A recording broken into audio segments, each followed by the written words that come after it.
Obrigado pela oportunidade de falar. Eu gostaria de começar aqui a minha fala refletindo um pouco sobre o que está acontecendo no mundo do ponto de vista tecnológico. A gente está vivendo uma nova onda, uma nova revolução industrial que está mudando completamente a forma com que a gente vive. Então, a gente vê exemplos no transporte, em hotéis, em diversas outras áreas, e essa mudança ela veio para ficar e ela vai cada vez mais influenciar a nossa vida. Quando a gente olha a área da saúde, a gente vê que essa transformação ainda está muito atrasada. Isso não só no Brasil, em outros países, mas no Brasil realmente a gente está bem atrás. E a questão da tecnologia também está evoluindo muito o próprio desenvolvimento dos produtos para a saúde. Então, como já foi falado anteriormente, novos produtos para a saúde estão sendo desenvolvidos à luz dessas novas tecnologias, como softwares e devices conectados e dispositivos cada vez menores, né? E esses dispositivos conseguem ter muito mais dados, muito mais rápido, muito mais próximo aos pacientes, às pessoas, e essa informação ela é muito relevante para a tomada de decisão, para diagnóstico, para tratamento.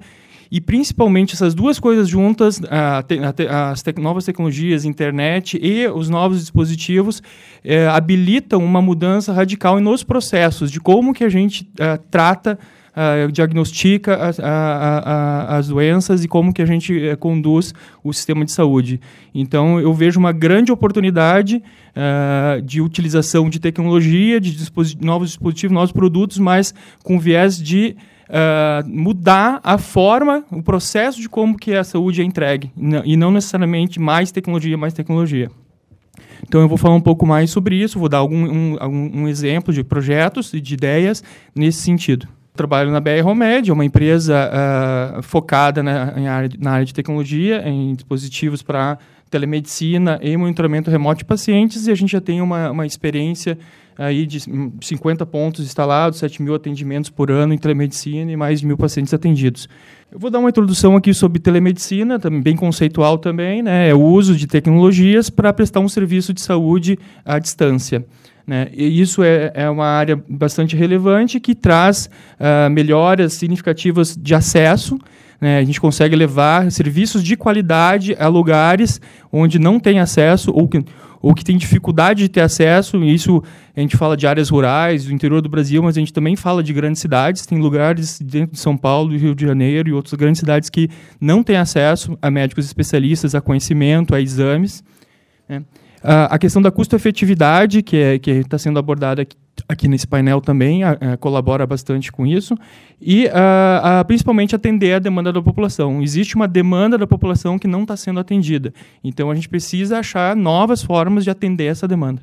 No mundo, né, esse é um tema super relevante, está na agenda de todos os países, é um mercado já de quase 60 bilhões de dólares, com crescimento anual de 20% ao ano quase, e é uma das áreas da saúde no mundo que mais cresce.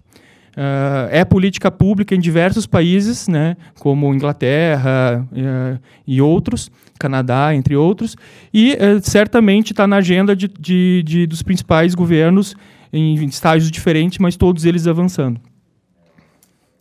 No Brasil, a gente já tem alguns casos muito bons, com grande sucesso. Temos o programa Telesaúde, que já trouxe bastante resultado. Temos os programas do PROAD, também tocados pelo Ministério da Saúde, que já estão trazendo resultados relevantes, já com impacto na população, na mídia.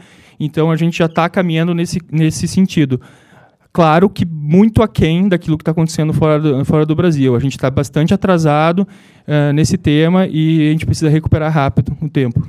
O case que eu vou falar aqui é um case voltado a um município, não vou falar qual é o município.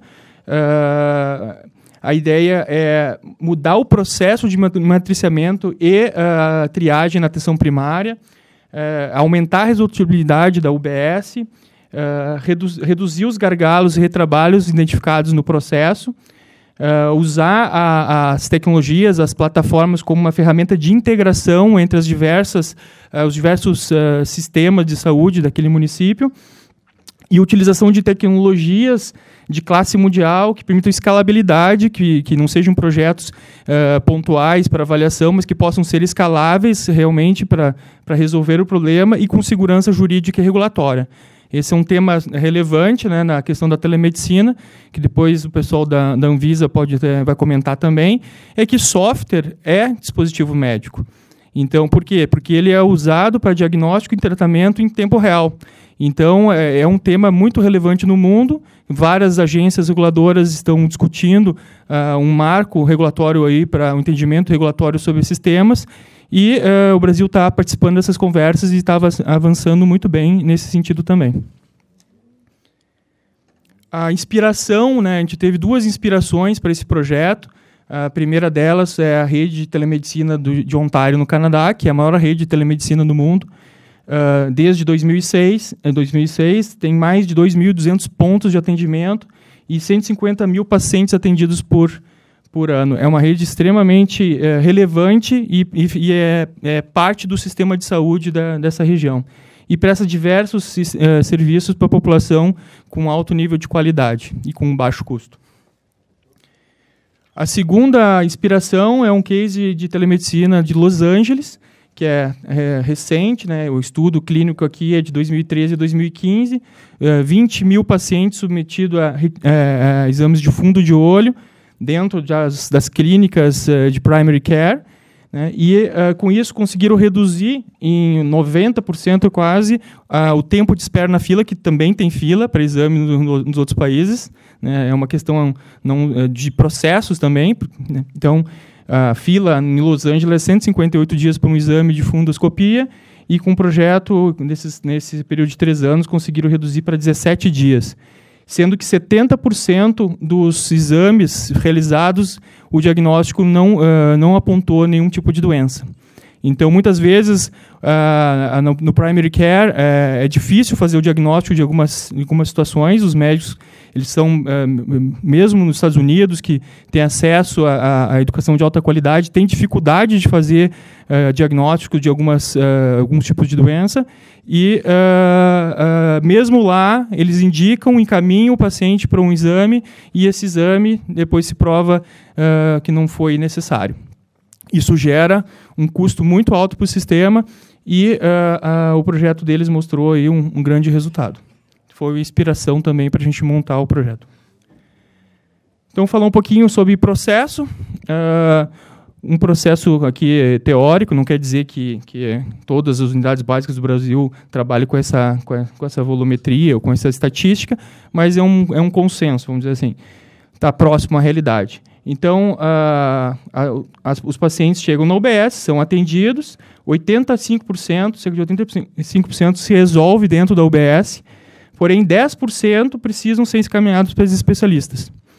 Desses 10%, normalmente precisam de exames complementares e ficam num looping até que o diagnóstico é feito. Isso demora de 6 meses a 1 ano.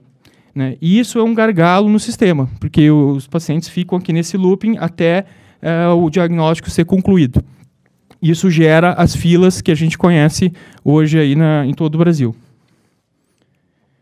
Qual foi a ideia aqui? A ideia do projeto foi: vamos otimizar o processo. Como? Colocando a triagem por telemedicina com os especialistas antes do paciente sair da UBS. Então, o paciente não sai da UBS, ele faz o exame, recebe o suporte do especialista para fazer a triagem na própria UBS. E com o objetivo de quê? De reduzir a quantidade de encaminhamentos para os especialistas e liberar carga de trabalho das equipes para poder tratar quem realmente precisa. Então, queremos eliminar os 70% que não precisaria de exame, ficar esperando na fila. Então, fica na fila quem realmente precisa falar com oftalmo, com dermato, com neuro, com cardio. Isso reduziria em 70% o volume de trabalho e otimizaria esse processo de exames e consulta com especialistas, gerando a redução da fila. Para fazer esse projeto, inspirado na rede de telemedicina do Canadá, né, hoje as tecnologias estão acessíveis, os custos já estão muito mais acessíveis do que antes, e isso é possível fazer em qualquer cidade do Brasil. Então, a gente consegue colocar estações de telemedicina nas UBSs, consegue colocar nos hospitais, consegue colocar nos centros de imagem e jogar todas essas informações para a cloud, que isso já é totalmente disponível, e os médicos especialistas da cidade, os que já estão lá nos centros de diagnóstico, conseguem fazer esse suporte sem deslocar o paciente, sem deslocar o médico. Com isso, muitos casos de triagem já são resolvidos e não precisa encaminhar para uma consulta presencial, deslocando todo mundo e gerando fila. Além disso, a outra ideia da rede é permitir que, se faltou cardiologista na cidade, em vez de contratar, fazer a fila está grande, em vez de contratar um médico só para resolver o plano da fila, contrata horas de especialistas à distância usando essa rede. Como a rede é da prefeitura, ela pode contratar quem ela quiser para usar a rede dela, que é o modelo utilizado no Canadá. Então, não tem mais falta de médico especialista. Mesmo uma cidade pequena, não tem médico, o neuro não quer ir para lá, não tem tamanho para ter um neuro, contrata as horas de neuro à distância, que resolve o problema. Esse aqui são alguns resultados preliminares, né? O projeto está começando, uma cidade de 800 mil habitantes, né? A primeira UBS já foi instalada, já tem 100 casos de dermatologia e oftalmologia, e até agora a redução do tempo de espera desses pacientes saiu de 105 dias para 7, a redução dos volumes de consultas e exames necessários caiu 60%, 60% das pessoas não precisavam fazer aquele exame, estavam há 105 dias na fila e não precisavam, não tinham nada. Porém, 30% das pessoas elas realmente precisavam do exame e já saíram com o diagnóstico e a sugestão e o plano de tratamento, não precisaram ir para uma consulta, e apenas 10% realmente tiveram que ir para uma consulta presencial para fazer uma investigação maior. Então, isso mostra o ganho até um pouco maior, até aqui, né, do que foi obtido em Los Angeles. Habilidade do seu sistema, por exemplo, se eu quiser acoplar um outro aplicativo ao seu sistema, ele é aberto ou ele é proprietário? Não, todos os sistemas existem padrões internacionais de interoperabilidade, né? Na parte de imagens tem o padrão DRICOM, na parte de prontuário eletrônico tem o HL7, então tem vários padrões internacionais. As soluções que a gente está colocando aqui, todas elas seguem os padrões internacionais. Todas elas têm registro na Anvisa e todas elas atendem às normas do CFM e da SBIS para a segurança da informação, que é outro tema extremamente relevante quando a gente fala de digitalização. Muito obrigada.